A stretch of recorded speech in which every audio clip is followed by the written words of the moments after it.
The following is an AI-narrated monologue exploring human thought. I'm at work, same task as yesterday, same as the day before. Hands busy, body moving, brain half on autopilot. Sometimes it feels like I'm not steering at all. Thoughts just appear, like they come out of nowhere, and I'm left wondering how much of them are really mine. Or maybe not out of nowhere, but out of input. Every sense is an open channel. Eyes, ears, skin, always feeding data in. Each bit of input sending sparks through the brain, little electrical jolts that fire and fade. So maybe that's where thoughts come from. Sparks. The senses feed data, the brain fires, and suddenly a thought shows up. Most sparks disappear, but some catch, and the ones I revisit start carving a trail. The more often that happens, the stronger the path becomes. It's like walking through tall grass. The first time is slow, awkward, forcing a way through. That's a new thought. But if I walk the same route again and again, the grass bends, the trail clears, until eventually it's the fastest way across the field.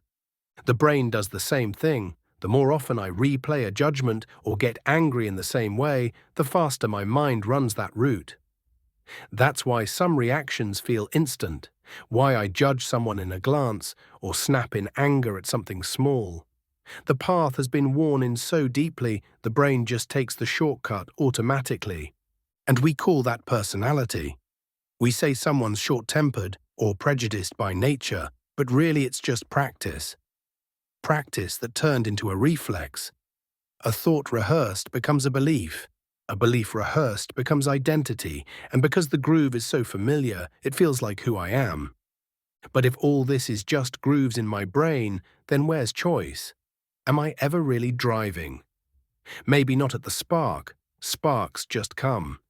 But maybe in whether I keep rehearsing them or let them fade. That pause before repetition, that's where freedom slips in.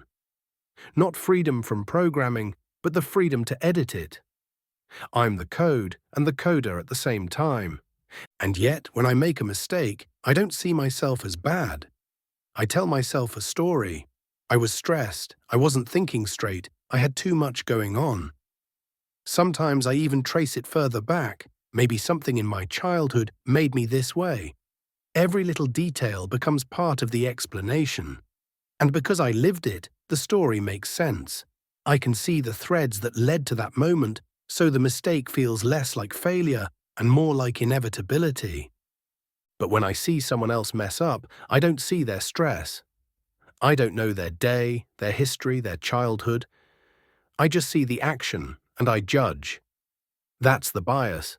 To myself, I give a whole movie. To others, I give a snapshot.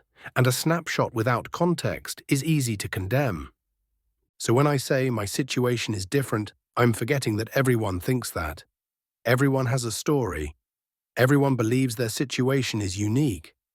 Judgment is forgetting that every person I meet is carrying just as much history, just as many invisible reasons as I am. Compassion isn't about excusing everything. It's about remembering the invisible story. I can still set boundaries, still call out harm, but I don't reduce someone to a single action. Because I know there's always a longer path behind it. And this isn't just personal.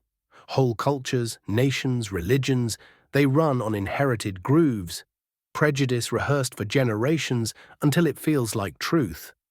Societies are just bigger minds. Media, schools, traditions, all inputs.